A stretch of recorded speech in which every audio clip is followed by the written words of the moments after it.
We're going to have a really great conversation today and see some beautiful jewelry, meet these lovely people, and we're going to pass around some pieces. So look forward to that. All right. So our topic is my greatest mistake. So there are a lot of sayings around failures. In fact, I found a website that had 3,412 quotes. I'm not going to read them all, just a small sampling for you.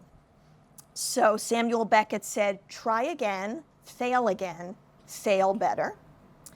Thomas Edison said, I have not failed, I have found 10,000 ways that don't work. Maya Angelou said, you may encounter many defeats, but you must not be defeated. And our last one, the greatest mistake you can make in life is to be continually fearing you will make one. That's Albert Hubbard. But beyond those pithy phrases, what does it mean for an artist to encounter failure? And how does it help pave the way for something better? So as a society, we tend to always focus on people's accomplishments, right? I mean, you come to a panel like this, and what do you hear? Here are the introductions, right? She won this prize. His work was exhibited in this prestigious venue. But what you don't hear is the application that was rejected, the brooch that fell apart. So today, we're going to get to the reality of how jewelry artists deal with failure and use it to fuel their work.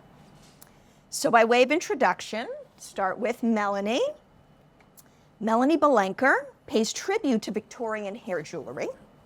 She's based in Philadelphia, and she won a Pew Fellowship in 2010. And she also spent hours developing her skills with a material that she later realized was toxic to work with. We're going to hear about that.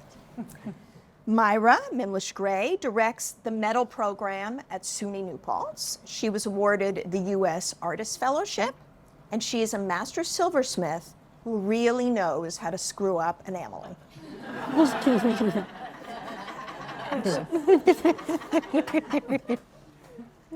Jeweler and metalsmith Aaron Decker, who is based in Ypsilanti, Michigan, won the Marseille Graduate Prize, recognizing promising talent, and a well-known gallerist told him his work wasn't good enough to exhibit. All right, so with that, let's get started. And as we talk, there's going to be a slideshow in the background, so you'll get to see about 20 pieces of each artist's work. There's also going to be some pieces that we're going to pass around, and we'll talk a little bit more about those. So I want to start by asking each of you to describe a little bit of what you make and why, and then also share a moment when your process failed and what it taught you.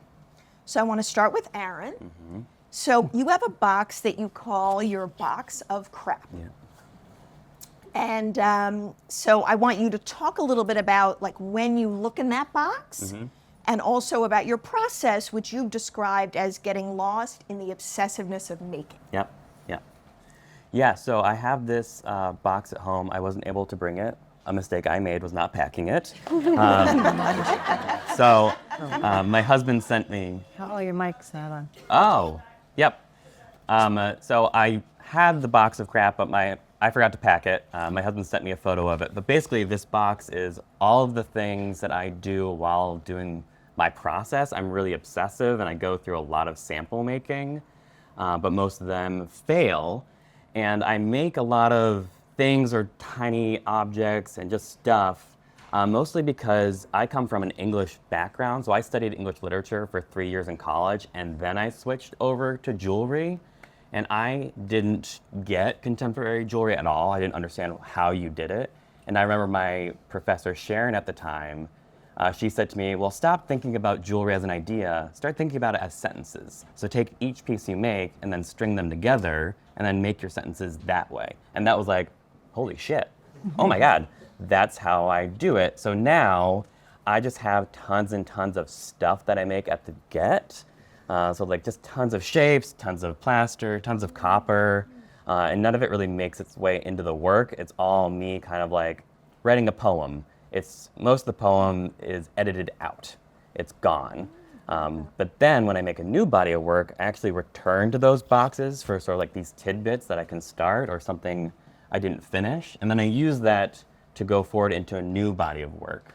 So the most recent body of work I did was called No Assembly Required. And it's actually from pieces from my grad program that failed, that didn't work, or they looked a little too much like my Professor Iris at the time. And I found a solution. I found my way to sort of making them work now again. So yeah, that box is sort of like my dictionary of words that don't make sense. So I keep on going back to it every time I make a new body of work, and then it also gets added to. So a great thing that happened yesterday, I asked my husband, can you take a photo of this yellow bin, third shelf in the middle of the studio? And he went, which yellow bin? And I was like, how many are there? He's like, there's 14. And I was like, okay, so we need to like figure out which bin. So he like sent me a ton of photos. And I was like, this is a good bin. We'll use this one. So if you want to see it, I'll show you the image of the bin. It basically just looks like trash in a bin. Okay. Nice. Great. All right. So Myra, your practice has evolved from jewelry to objects. Yeah. I want you to talk a little bit about that and also bring in a key misstep you made when you started working with enamel. Whew. Yeah, hi everybody. Right, I think that many people in the field are kind of enter through the jewelry process and practice in a sense. I was supposed to be a painter, you know, and all the courses were filled, so I wound up at a jewelry class, and then that was it. I was addicted. So, through that, I was kind of studying at a time where, you know, I was on the cusp of postmodernism, and criticality was very present and provocative to me. The idea that I could make something that participated in a dialogue was interesting. And so I was pursuing ideas like that. And in that sense, jewelry can, of course, function within that realm of, you know, interrogation, so to speak, or just to be subverting norms and all the things that we know, especially those of you who make, understand that. Yeah. But I found my way to making hollowware and objects for the table and those types of things that were also providing interesting discourses. And also, in terms of jewelry, I mean, I'm a jeweler in training, and I'm a jeweler at times. For example, I just made 4 pieces for the Radical Jewelry Makeover. Woo! Yeah, all sold. Woo! There we go. But it had been a while since I had made jewelry, actually. So it's kind of funny. I tend to think about like the content that drives the format in a way. So it's not to say that I never make jewelry or won't ever make jewelry, but it's like I make it when there's something within that format and that placement and that context that gives voice to something I'm interested in. So, but the other thing about it is that there are a lot of great jewelers. And there are not that many people doing hollowware, doing objects, silversmithing, upholding, say, the process and techniques that are the tradition of the field that I was raised on as a student. And I feel obligated in a way to participate in that. Mm-hmm. And talk a little bit about your experience with enamel. Oh, that, right. Yeah. That's what we're here to talk about. That. Yeah. Or not. I mean, I had this notion, you know, the very first enameling I did was with Barbara Mayle at Philadelphia College of Art. Aww. Like, you know, probably had a similar experience. Yeah, and, you know, I made some nice pieces, I think, in the jewelry context back then. But, like, as, you know, as a grown-up later in life, I was interested in the idea of, like, you know, could any object be enameled white with a blue line on it? And would it, like, transport you conceptually to, like, camping, clinical wear, Delft wear? Like, what are the different ways that that blue line traced on any form, how is that operative? So, of course, I decided, I'd say, I'm going to do it. I'm going to start enameling white hollowware objects, just like that. And, of course, I decided to make them out of steel because I wanted them to be, you know, very akin to the bedpan, the, you know, whatever, all those things that we conjure when we think about white enamelware. The very utilitarian aspect and the clinical aspect is interesting to me. So anyway, that was my initial approach. So then, of course, when you use white enamel, you see everything. Yeah. When you enamel on steel, it don't like that. Yeah. So it's like you have to do a lot to make it stick to that steel. And like as I tell people, I'm not an enamelist. I'm an artist who uses enamel, basically. And that's kind of part of the way of solving the problem in terms of failure. I mean, you can work on a piece in like if you're heading toward the kiln, you know, you might take a week building the object and then you fuck it up in 5 minutes. I mean, it is very difficult to undo. Very difficult, especially when it's porcelain enamel, which is meant to stay on your stovetop and your refrigerator and your washing machine and dryer, you know? So they build that stuff hard for a reason. So anyway, I remember giving a lecture about it, and somebody did ask me in the audience. It was actually Sarah Perkins, who is a master enamelist. And she said, why on earth? Yeah. Did you work with white enamel? You know? So anyway, that was the beginning of that. And it took me a long time to realize that I had to develop a conversation with the material and process and accept the voices that were coming at me from those materials and processes and find like the middle ground where we kind of reach a mutually agreed upon outcome. Wow. Melanie, so your pieces are made with individual strands of your hair. Yes. And we have a couple that we're going to pass around. Tell us how you got to using about hair, and then talk about that material you used when you first started out. Yes. Okay. So I started out, you know, as I think many in this room, as like a collector of things and a saver of things, and you know, like, oh, this is something that's either valuable and important to me because it's a mnemonic device. It reminds me of something, or you know, or it's a material that I could use in the future. And so this is kind of how I came to making things, was with things that had this like prior history, things that could, you know, kind of have a conversation with you, with the wearer, this, that. Went to school, studied jewelry, and got into looking at historic work. So I'm looking at portrait miniatures, I'm looking at Victorian hair work. I find all this stuff super interesting, and I was like, oh, you know, I have this, I'd given myself a haircut, you know, a while ago, and obviously I saved the hair in a plastic balance.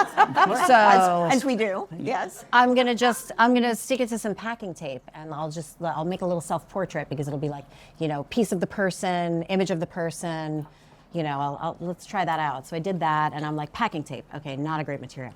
Let's see if I can find something that's, you know, like jewelry has that, you know, you want to pass it down, you want it to last. I feel like I have a lot of personal responsibility in the things that I make, that I want them to live on, and that if somebody is going to invest in something that I've spent this time on and invest their money and you know, have a thing that they're going to have, I want it to last.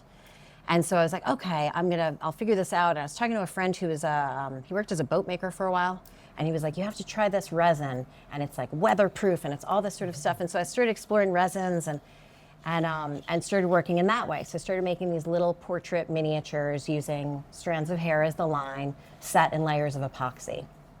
And I loved it. It was great. You get this kind of depth of field. You know, something else I love about a miniature is that it kind of narrows your focus. And so, so the fact that I could make something with this kind of like sense of dimension, and that, you know, the hair it's like spherical in its cross section. So it's got like a different quality to it. Like you may look at it and think, oh, that's scrimshaw, or it's a drawing. And then when you see it, it's got like a physicality. And I always loved that. So started working in this resin, developed this way of working, started feeling good about it, putting pieces out there. And then, you know, wearing a respirator, wearing gloves. And then there I am sanding the finished work, and I'm like, my arms are so itchy from the dust. My arms are always so itchy, and it's, you know, it's an inert material once it's cured, but if you're sanding it, and I was kind of like, okay, it's back to the drawing board a little bit on this. And so then I started reading all of these great reprints that you can get of these Victorian, like, women's handiwork guides. I started reading those, and I was like, okay, once you get through all the really flowery language of, like, you know, take the strand of, 18 strands of hair as perhaps fair maiden has summered, you know? And it's like, okay, 18 pieces of hair, you know, and then the way that you wash it and all this sort of stuff, and kind of went through all these processes, and I was like, all right, I'm using gold beater skin, which I would buy in Brooklyn from Talus. Great resource. Mm-hmm. And I was like, okay, you know, I'm gonna work with this and that and blah, blah, blah. I'm trying out all these different materials. And ultimately I was like, you know, if I wanna make stuff that lasts and kind of correct this prior mistake, I'll just call conservators. So I like went online and I Googled conservators and I was like, hey, you don't know me. I have a question about making something that lasts, and can I spend like 5 minutes on the phone? And people said yes. And so then I ended up doing this kind of like, it's almost more like bookbinding now. So it's like printmaking papers, archival blues, Japanese repair tissue that I love materials. And so just exploring all of that is like, that's how it led me to there. And then I've started making work that's on paper now. And actually there is one that's on gold beater skin. That's the one with the white hair. Can we It's pass like a that little around? dandelion puff, Yeah. just between glass. So that box has 3 incredible pieces by Melanie. So take a look. And can you just briefly describe that necklace? People understand? Yeah, so that's a necklace that I made last year for New York City Jewelry Week for a show curated by KP, thank you. Oh my God. By KP and Stephen KP, and it was all dandelions. And so I decided to do, since I have this like lovely white hair that I'm growing, and so I used all my white hair on gold beater skin and sandwiched it between 2 pieces of glass to make like a dandelion puff, basically, because that's like the later stage of a dandelion when it turns white. What is gold beater So skin? that's Oh, it's a really thin calf intestine that was originally used, you'll all like this, it was originally used to make gold leaf. So it's what was, they would mill gold as thin as possible and then layer it between this like really fine calf intestine and then beat it some more. Nice. And that's how you would make gold leaf. Nice. Yeah. So that's also really fun to use that too, because it's like, Yeah. it's like extra nerdy. Yeah. absolutely super nerd. Okay. Great. All right. So those pieces by Melanie are coming around. Be very gentle with them. I want to talk a little bit about rejection from the outside world. And that's really helpful for the rest of us to hear because, we're sitting here and you all look like huge successes to us.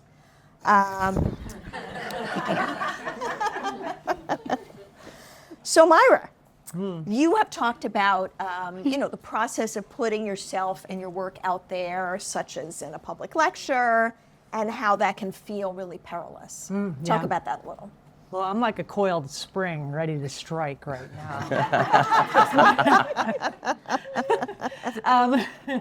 Yes, it is perilous. I mean, it's very interesting. Like, I've been lecturing since we had slides, right? And you dump the thing out and smear them around, try and find, the message in the tea leaves, so to speak, sometimes. Because if you kept, like, going back to the same carousel, like, I'm really dating myself now, we carry around these carousels, I did too.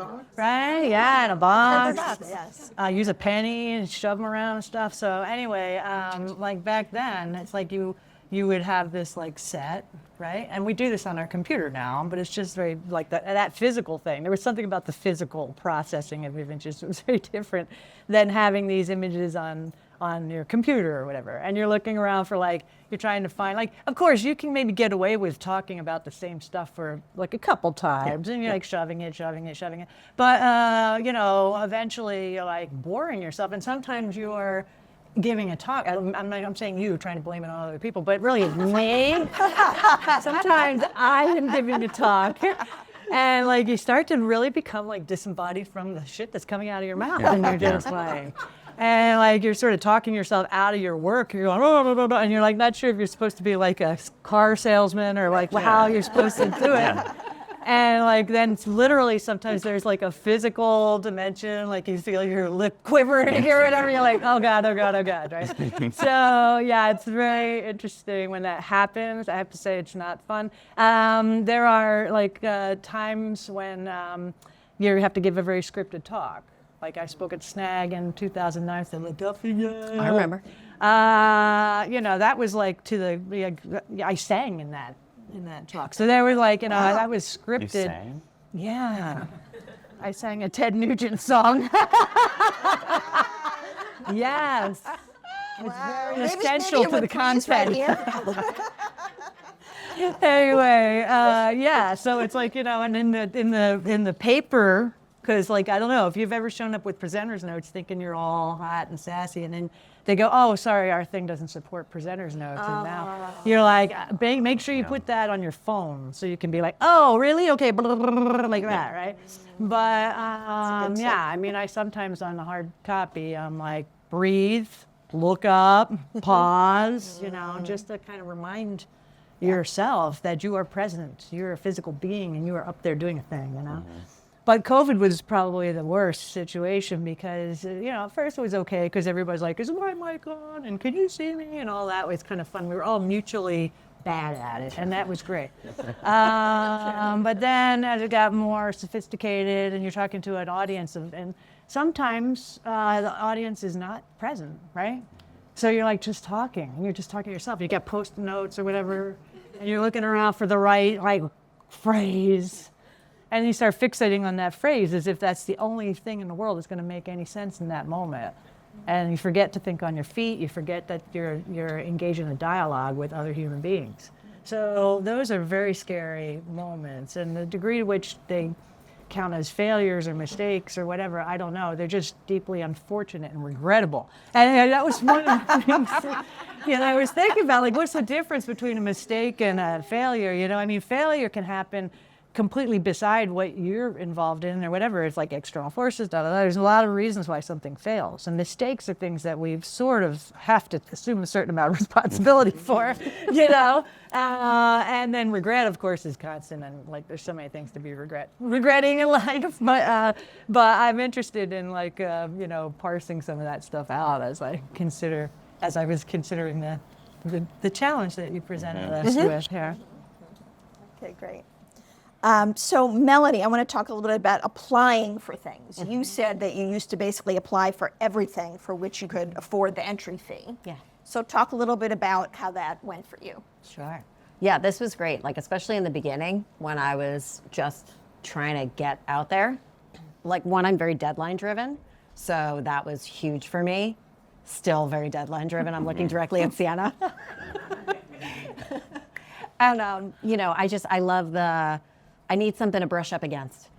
And then, you know, aside from that, it was a matter of, you know, especially in the beginning when I wasn't making like big bodies of work yet or anything like this, and I was making a few pieces here, trying something out here, where it was like, okay, you know, maybe I have a specific direction for this, that it's like an exhibition that has a theme that I can kind of tweak my way into. Like, I really enjoyed making that dandelion because I was like, oh, an assignment, it's like school. And so that was really fun. Or Cappy's show, oh my God. I'll talk to you about that later. It's really fun. So like, you know, just something where it kind of shifts your focus a little bit. I always enjoy that. I always enjoy some parameters. I mean, it's one of the things I like about making jewelry. Like, if I were to sit down with a canvas, I would be like, I have no idea what to do here. Like, I like the guardrails of that. So that was part of it too. Plus the fact that you get eyeballs on it, you know, you like send it out in the world and it feels very vulnerable and very raw. And there are things that I've definitely sent out for applications in the past that I was like, oh my God, I can't believe I showed anybody that, you know, but it gets out there. And sometimes you get feedback even, or sometimes you get chosen for something if you're very lucky. That's how I got my first show with Sienna. That's how I got a grant. Thick skin, right? Yeah, exactly. And you have to be, you know, it's good to be vulnerable about it. I mean, you're making things that aren't just for you. You're making things for people to see, so you may as well start that dialogue. And then sometimes it leads to something else. You know, a juror sees your work in something and then they're familiar with it when they meet you at something or when you apply for the next thing. Or so, you know, definitely early on. And I didn't have, I didn't get my hackles up about that. I was just kind of like, all right, let's see what happens. We just got to put it out there and see. So I got rejected from a ton of stuff, but it was always helpful. You know, even if it's just like, okay, time to write a new artist statement, and then I have it for the next thing. Yeah, well, that's a good attitude to have. Putting yourself out there, getting a little used to that rejection where you're not devastated by it, you know. Hair isn't for everyone. You know, can I say something about that? Yes, please. It's very interesting because you get rejected from a lot of things, right? But it's when you got to realize that it's not that we're not rejecting you. I mean, it's kind of obvious, right? You're not being rejected. It's that they didn't want what you are providing. It doesn't mean, and you did anything wrong. Yeah. But it still hurts when that happens, and everybody has to process that. And, you know, and there's so many candidates for so many things. Yeah, exactly. Right, exactly. Aaron, so I want you to talk a little bit about, you told me that for years you felt bad that you never landed a teaching job.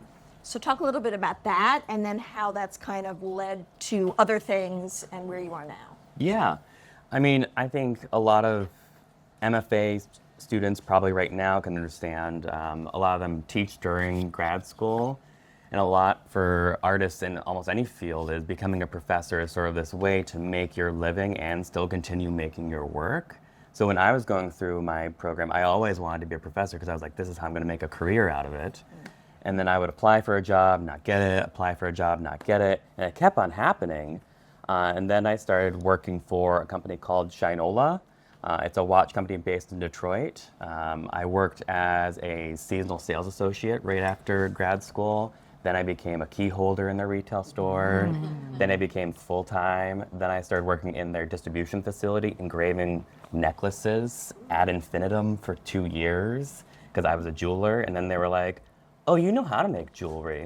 And I was like, yeah. So then I became the quality control operator for the production line. Then I became the director of product development for the jewelry line. And most recently, I was the head of jewelry design for the company. So I was with them for 10 years. And during that time, it was funny. I did apply for teaching jobs here and there while working for the company. And towards the end of it, I think it was 2 years ago, I applied for a teaching position. I got offered the position, and I rejected it. Nice. And it was because one, wasn't enough money. So I negotiated that, and they came back and they offered me that much money. And I still said no, because at that point, I had used that offer to also get a raise in a new position at Shinola, because my husband is a strategist. So he said, use this and then go get what you want here. And I did that. And then when they offered me the position with the money I want, I said, well, I have a lot of respect for the company giving me this new role and this new salary, and I'm not going to disrespect them by leaving. I'm going to stay. And then, yeah, I thought it was always a thing to become a teacher. And I actually loved my career at Shinola. And then, I told you this recently, about 4 months ago, I left. So I'm fully independent now, a fully independent studio jeweler. So I'm making my living now off my work completely. And my husband and I had this fun competition where it's like, if I can meet his salary. We did it for years while I was at Shinola, like who makes more money, back and forth, because we're both really competitive people. That's probably why he got a PhD. So now it's the same, where I left Shinola and I said, what's the business plan? So I scoped out the business plan, laid out projections for the next year, took everything I learned at Shinola and just applied it to my studio practice. And it's been great. I think I'm having the most fun I've had in years. And now Shinola's come back and be like, so can you do some consulting work for us at the same time? And I'm doing that for a couple companies right now. So not choosing to be a professor, that really opened my world. And maybe someday down the line, I will be a professor and teach, but I think I'll choose to at that point and really want to and decide that's gonna be what I do instead of being like, this is the only way to be successful, to be a professor. Right now I go there's tons of ways to be successful. In fact, you can work a retail job or work in a coffee shop and still be an amazing artist. Like there's no one solution. Yeah. And I love how you talk about that publicly, because you said, oh, there's this idea that, oh my God, you couldn't work for a jewelry company, and wouldn't that be, It was the most discouraging thing halfway through working at Shinola. People would be like, why are you wasting your time doing this? You're an artist. Go make art. And then probably some of you know of my enamel work, but I also make work that has gemstones, gold, called the Queen's Rings. And when I started making that stuff, this really famous jeweler, Ruth Peters, said, why are you doing this? You're an artist, go make art. And that work actually pays a lot for me to make my studio art. And I go, I just found the workaround, and it's not invalidating your career at all. It's just how I'm building mine. Exactly. Yeah. Great. Excellent. Great. So, so we talk about failure actually being helpful because it can pave the way to success, right? But sometimes there is also a cost to it. So Myra, you and I have talked about, for instance, the expense of buying materials that don't come to fruition as a piece. And you said, you may end up making something that's quote unquote ugly when you are trying, as you've said, to refute your mastery and find your way to the other side. So talk a little bit about that process. I've refuted it a lot of times lately. Yeah, I mean, it is very interesting that we're all, as a teacher, of course, I'm trying to train people to excel within the discipline, but also understand what the discipline has to offer, and also how to push the envelope of what that is. And, so it's kind of in my own work, it's a game that I play. I want expertise to be kind of a baseline, but I also don't want it to be the sole outcome that's, whatever responded to. And then there's a point where it can be a trap, You get good at something to a point, that's what people want all the time. I mean, I could have made 25 candelabra, since, that body of work that I made in the early 2000s. But I've done a lot of other work since then. I'm working with felt right now, which is like the antithesis of silver in a way, yet it does protect the table. It's like the perfect barrier between the crazy metal object and the fine furniture, So, I'm interested in that. And I think enamel, for example, is a way, and also the fucked up enamel, is a way to, to create, like, I went to, it's like I consider it like a blue collar outcome, It's like an interesting, casual, Let's look at ecumenical object. And I would say like the cast iron skillets was kind of like a very accessible object within like a distorted scenario of familiar family objects, So for me, it was really interesting to work in Kohler to do that work and to be working alongside the associates in the factory and to drive the forklift and all this other stuff. It was very different. So in terms of like this, looks like a beaver tail, but it's the ass end of a piece that I took to the shear the other day after working on it for 5 years. Oh my God. So, I mean, this is an example. I mean, the rest of it is smashed to smithereens with a sledgehammer. It's in my bucket. But I thought, this thing came out, I'm like, is that a bracelet, a necklace? Is this a brooch? It could be a brooch. Yeah. I don't know what that is. But what it is a big-ass chunk of silver. Oh, here, you see. So if you could just imagine that this was attached to another chunk. And, the result is a couple $1,000 and 5 years. Yeah. Wow. Right? So that I brought to pass around.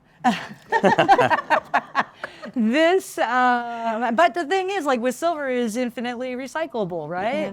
I mean, that's one of the really cool things. Like we've been sustainable for years, right? Yes. Yeah. So, I mean, it's kind of cool.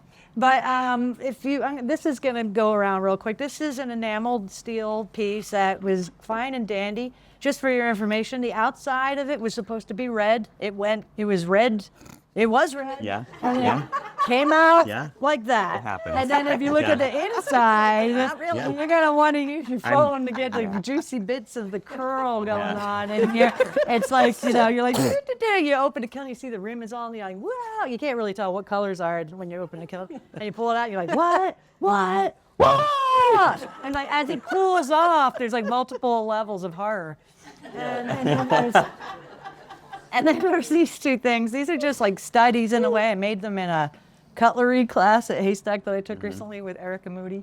And I threw some enamel at it while in the blacksmithing furnace, and it is ostensibly fucked up. But on the other hand, it's kind of cool. Yeah. So this is one of those like learning through the process and trying to navigate and negotiate what's a keeper. So anyway, think of them as possible spoons. We like those. I love these. We want those. Yeah. Yeah. Okay. Very cool. We'll talk. Should brought more. Yeah, right, exactly.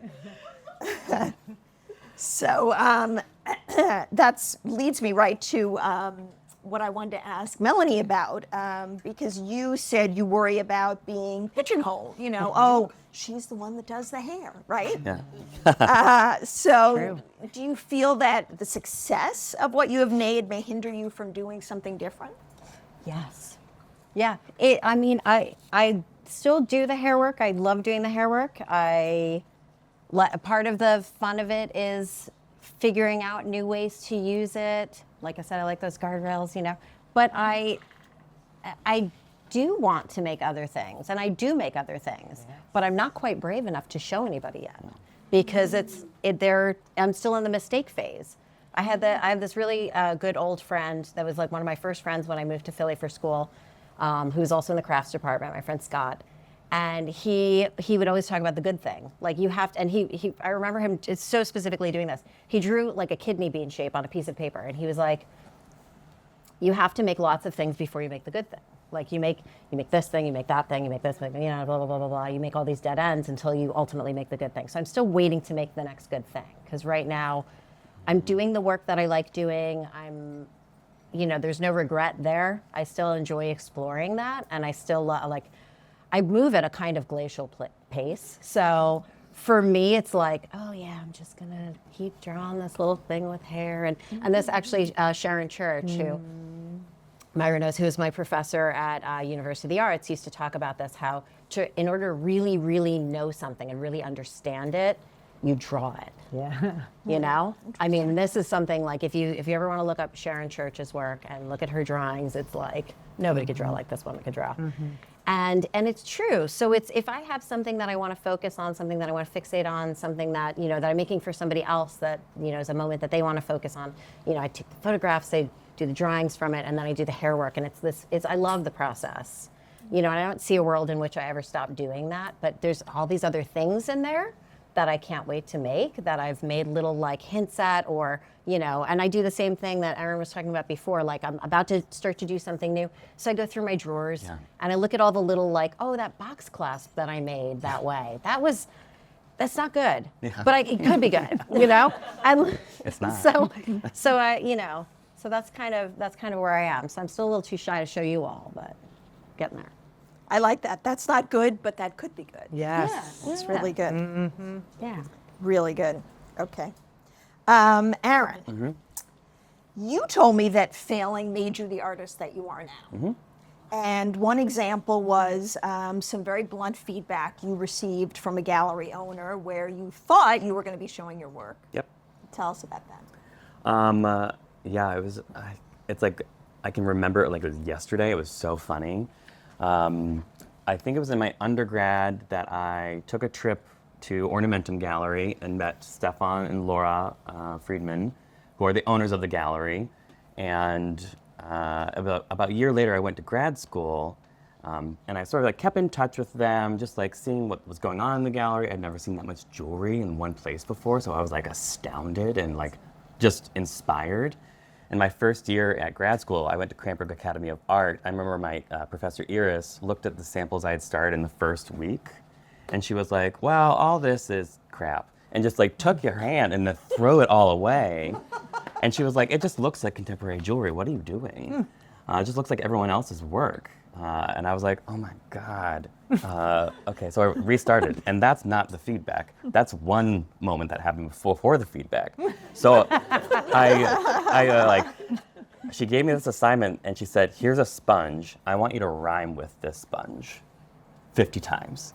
And I just went, "What the hell are you talking about? Like, how do you rhyme with a sponge?" So I did it. I spent 2 weeks rhyming with a sponge, and then she came back and she took half of it, threw it away, and said, "Okay, these arrangements, make a sponge about these two's relationship, about these relationships, and then make some work." So I did that. And then a couple more of those really bad critiques where I just made lots of crap that wasn't wearable, wasn't good, it was just like nonsense. And then at the end of the semester, I made this body of work, and I was really, really proud of it. And Iris was like, "Well, let's show Stefan and see what he says." So sent him an email with the images. She was on copy, didn't hear anything. And then I saw him that summer because I was like, I'm going to go be his intern, make this really awkward for him. But I wanted to see how like a gallery ran and like what it was to like run a gallery, see the market and everything. And it was like maybe the second week I hadn't brought up the work at all. And he was like, "Let's talk about it." And I pulled out my work and he's like, "So I just can't sell this." And I was like, "Okay." He's like, "It's just too derivative. It looks like Iris. Like you are making Iris's work." And he's like, and Cranbrook does that to people. It makes them make Iris's work. They fall into this habit of just making these floppy things that are pink, like broken apart, collage material. We all see it. And I was like devastated. And I was like, I can't come back from this. This is not going to work. And I spent that summer not making work, just being around the gallery. And then the next semester, my first semester, I made this body of work out of anger and just being like so pissed at at him, so pissed at Iris for letting me make work like this. It's being like, I just need to find myself, my voice in this and figure it out. And it was the first time I realized, like, I'm from a military background. I grew up in the military. Why am I not at all accessing this thing that I could use as an idea in my work? And that's the first time I did it. And I remember I was, again, so fucking pissed. He came for a studio visit and he said, these are great. We're taking them to Miami. Is that okay? and I was like, what? Like, what? He's like, no, this makes sense. This is not just, yeah, okay, this works. This works. And they sold the pieces. And I later asked him, I was like, so you were a dick. What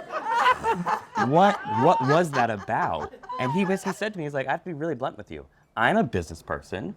And also, I'm a gallerist. I can't sell something that I'm not excited about and that doesn't excite me and that I can't communicate to my client that they should look at because it's something new, something refreshing, and something really great that they haven't seen before. And he's like, and when you're a Cranbrook student and you make Cranbrook art, collectors know it immediately. They see it immediately and they go, well, yeah, that's a Iris student. And he's like, so I needed to push you.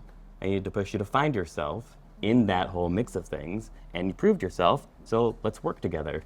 I think it took about 3 years after that before I had my first solo show with him, and I was terrified to show him any of that work before it was even done, because I was like, I'm gonna get this feedback again of like, oh, it's just bad, it just looks like Iris. And that was my first enamel work that I did that was really colorful, and I remember I called Iris, and I sent her some images, and she's like, that looks great. And I was terrified because I thought she was gonna be like, this is crap because it's not gray, it's not sad, it's not floppy. So after that, I sort of started trusting myself more and being like, I'm just going to like do what I want to do and say screw it to everything else that I've been taught in grad school.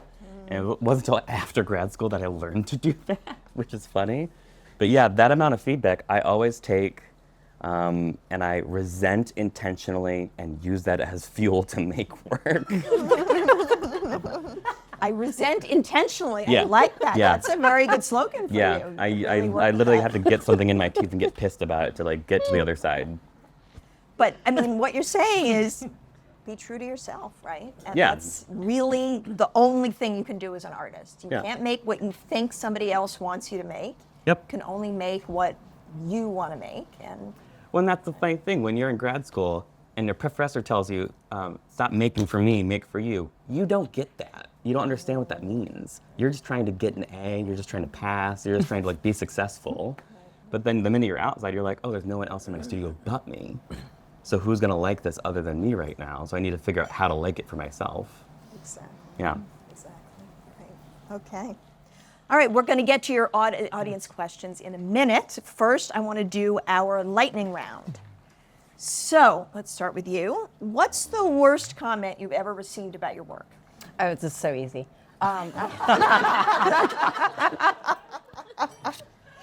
After college, I worked at a commercial jewelry store. I was like, I should see this side of it. I should learn this and everything.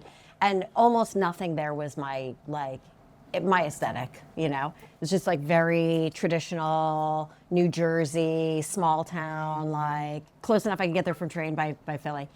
And I was so excited because I'd made this first body of work, and I brought it in to show everybody, and like the other employees looking at it and stuff like that. And then the woman whose store it was looks at it and she goes, ew, who's gonna want your hair? And I was like, it's not for everybody. This is fine. And I don't really like your aesthetic anyway. So Exactly. somebody else. Myra. Recently, who's your fabricator? This was after talking to the person for 10 minutes about the work.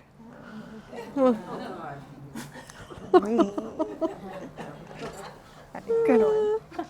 Aaron. What was the lightning round question? What was the? What is the worst comment you've heard about your work? And we'll take away Stefan. So, somebody else. Why do you spend your time doing this? I've gotten quite a few times. Nice one. Wow. Okay. Okay, these people are not on the invite list. Yeah. Why do you spend your time Right? doing this? Yeah. Wow. Okay. What are your favorite hours to work, Melanie? Late at night. which is so inconvenient as a 10 at parent. night, too, yeah. Like, if I could start working after lunch and then just work until like 1 in the morning, I would be so happy. Wow. But it is not at all possible. It's very rarely possible. There was a time that I had a show coming up and I was scrambling to finish everything, that viewfinder included. And my husband took our kids and like went to Maine.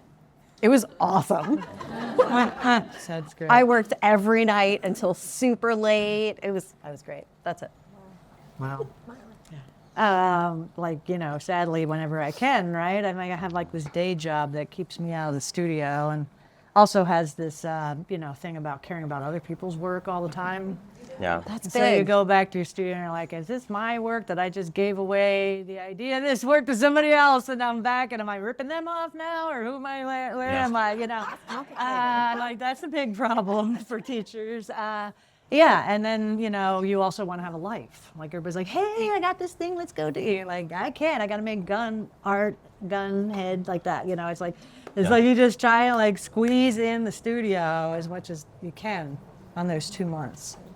But in terms of just the day, the lay of the day, I got to finish a crossword puzzle, right? You know, relax into it. But I'd say like 10 o'clock is like a nice time to get in there and then stay as long as you can. I'm not like starting mid-morning. I'm not a night owl anymore. Forget about it. And Aaron, I think you do early hours, right? Yeah. Or used to. I still do. So I have 2 answers to this question. So when I was working at Shinola, I had an hour commute into Detroit, an hour commute home. So I set up my schedule that I'd wake up around 4:30, get into the studio around 5, do 5 to 7, have breakfast, go to the gym, get in the car, go to work, get home around 6, have dinner with my husband by 6:15 if he cooked, by 7 if he didn't. It was a point of contention. And then about 8 to 9, I'd be back in the studio, and that's especially if I had a show coming up, I'd be very regimented. If I didn't, I would leave the night open, and then I would only work 3 days a week. And now I very much treat it like a job. So still, I get up around 5:30. I do food, go to the gym first. I've been marathon training for the past 2 years because I fell in love with running randomly. And then I get back, and I start my emailing around 9. About 10 a.m. I'm in the studio, and about 4 I'm back to emailing at the end of the day to check in, and 5 I close the door. Nice. I have to have that regimen, or else I have ADHD, and if I don't, I'm going to be in there until 10 p.m. at night, drinking LaCroix and smoking a joint, just trying to get a brooch made. So I need to give myself structure, because no one else is going to give it to me. Yeah. All right. And briefly show us, or I don't know if you brought them, describe one piece you've abandoned that you wish you could finish. Who wants to go first? Anyone? Anybody? Me? Should I go first? Yeah, you go. I don't really have an answer. So I'll go first. I feel like all of the stuff that I didn't follow through with is what it is. Like, I don't have a thing that I'm like, oh, I wish I could redo that. I wish I could change that. Like, I don't really, get into that. But I feel like it's all the things that I haven't made yet, that I have in my sketchbook. Like, those are the things. And there's like a bajillion of them. Yeah. And I'm super excited. But I want to visit all those things. Yeah, that's true. The sketchbook is beckoning. But of course, you don't have time to make all those things. It's quicker to draw it than it is to make So it, much right? quicker. So it's like, oh my God. I mean, the carcass is going around on one thing that I abandoned. But the return to felt is sort of interesting for me. I say return as if that makes any sense to anybody. But like in the, right out of grad school, basically, like kind of my first kind of emerging work was with, I was examining the green felt dot as like this kitsch camp was thinking of that protectorate of furniture. When you were talking about felt, yes. And I made this object that was like this object tray relationship where the pattern of dots from the card that you buy them on dictated the form of the object. So I built a cylinder with these things sticking out that the dots, it rolls on this tray. And so it's like this perfect, kind of codependency happening between the shiny object and the felt dot pattern.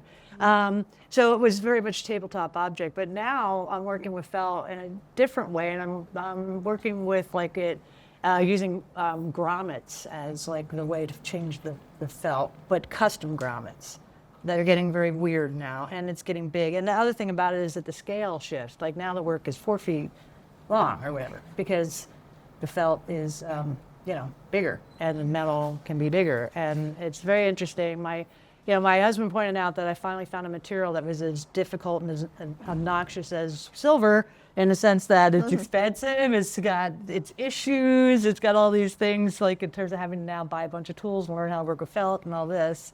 But I enjoy the way that sort of, dependent relationship is happening. And it gives a different conversation about utility, and the sort of the humble grommet comes into to be the shapeshifter on the total outcome. So that's where I'm at with it now. Aaron? In the last solo show I did, I was hoping to make some wall pieces that were large enameled pieces, about 6 feet by 6 feet, out of the faceted enamel plates that are enameled, or that faceted metal plates that are enameled. And halfway through the body of work, I broke my foot. So I wasn't able to, so I was just like sitting in my studio, just like hobbling around, trying to like make tiny jump rings. So like big pieces, I was like, this is not gonna work. And my husband's useless at helping, and has a full-time job. So that's what I'm returning to, and I'm actually in the process now of doing some for next fall, and getting the metal cut, enameling it. Enameling on steel is a pain in the ass, not like copper.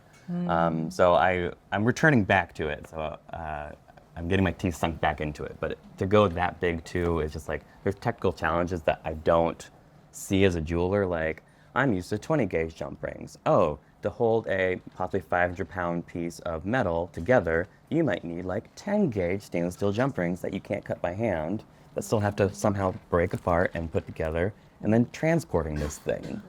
And I'm like, this is a whole nother logistical challenge. I'm like, I really don't want to learn how to do all this, but to make the thing, I will learn how to do all this. Exactly. Because I want it to be made, so I will, like you said, I'll do the whole, let's learn how to do this now, to do it. Great.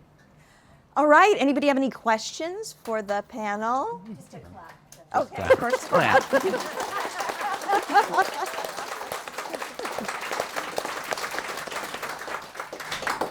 Doris? First of all, thank you for sharing, and it's really wonderful how your humor and your resilience and just the curiosity with exploring new concepts and materials really shows your work. And I'm sure that's a huge part of your success. I was curious if you had been successful really early on in your career or didn't get the pushback that you had. Do you think your work would have been boring or just totally different or the same, just developed in a different way? How much of that? Question. You got this? I do? Yeah. Yeah. I actually had like some success early on in grad school. I was I was a finalist in the Johnson Matthey Platinum competition. Like, for people not aware of this, back in the day, the metal houses used to support student competitions and give you the metal to work with. And like the silver companies were really big on this until Southern Illinois killed it when they made like a coffin or something. They made like this giant object that like broke the bank. But No more. anyway, what a way to go out.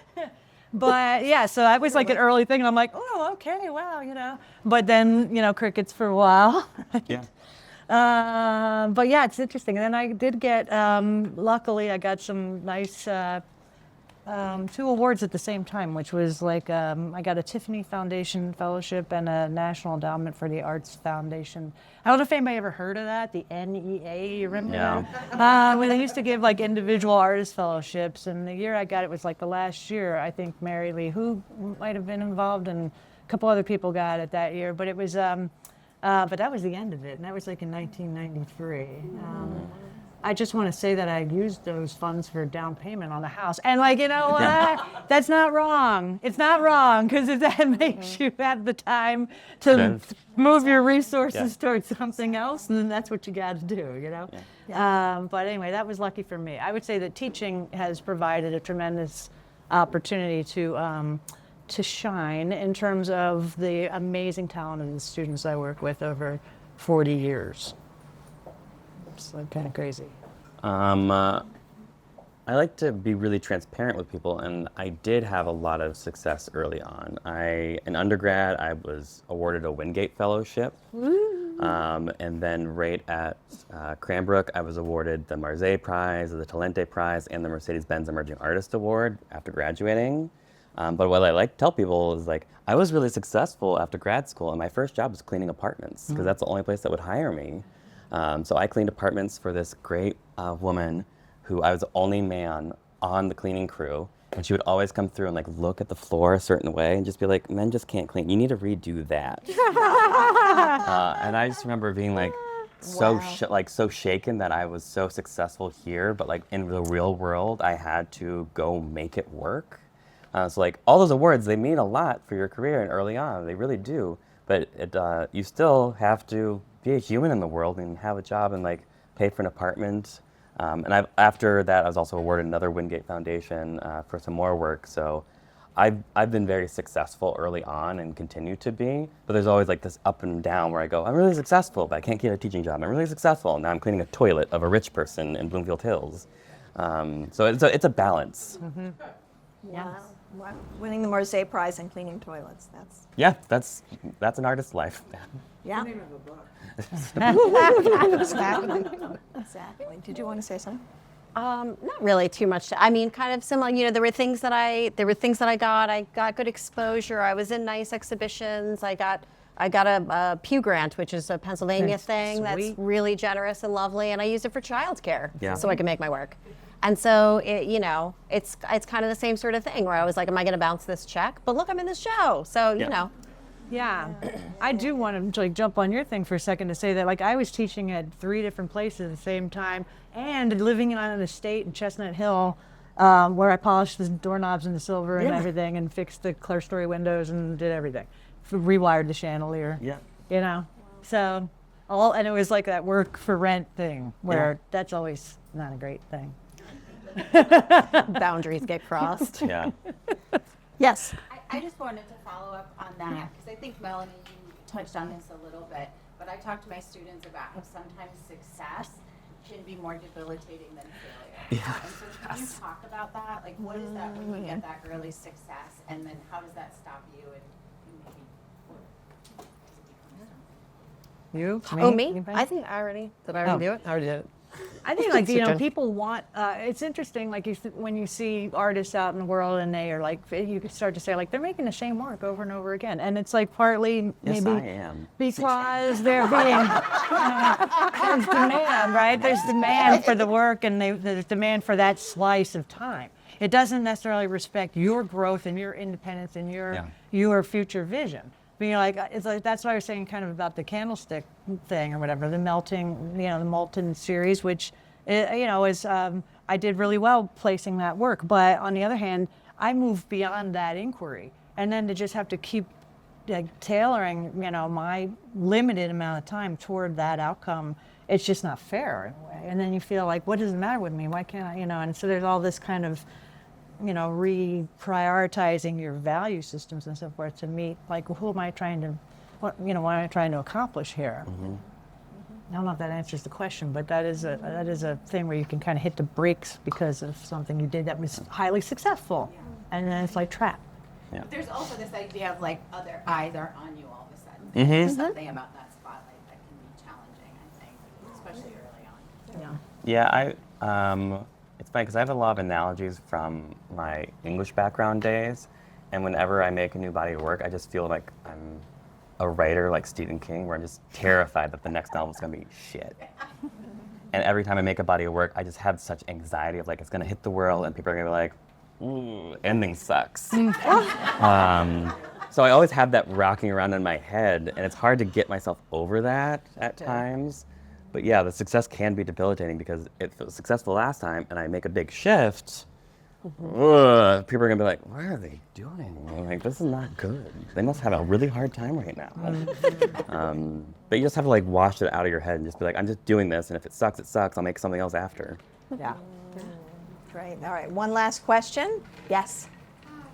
You guys have all discussed your relationship with school, whether it be undergrad or post-grad, and as a student myself, I am kind of wondering how to balance the admiration for your professor and kind of viewing them as somebody who you want to like emanate in certain ways and how much you can appreciate them, but also trying to build your own repertoire and your own set of skills and your own ideas as a person. So I was just wondering if you guys had any tips or kind of introspective comments about how now looking back, you're like, oh, I should have viewed this a little bit differently, or I should have, you know, not romanticized this aspect of schooling as much.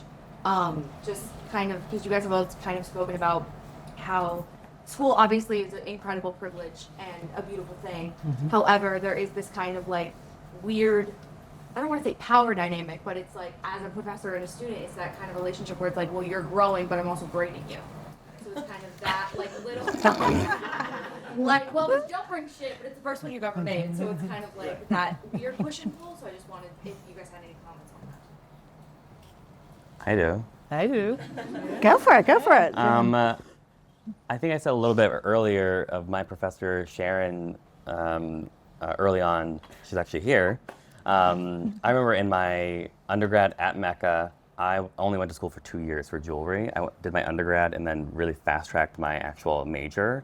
So at the time, I was really absorbing stuff really, really fast and trying to like emulate my professors and their success. So I copied and stole and made work that looked exactly like theirs. And I was called out for it. And I would say, have empathy for yourself and respect for your professor and allow yourself to possibly even do that so that you can learn how to be challenged, but also learn from your professor's mistakes and learn how to engage in that. And I did the same thing with Iris too. I copied, stole, and did it all, but I did it like not intentionally, but I learned how to have a thicker skin and take feedback really well by doing that. And I look back at those conversations, and they're some of the hardest conversations I've ever had with people in general, just being like, thank you for making this thing. This isn't yours. So why are you doing it?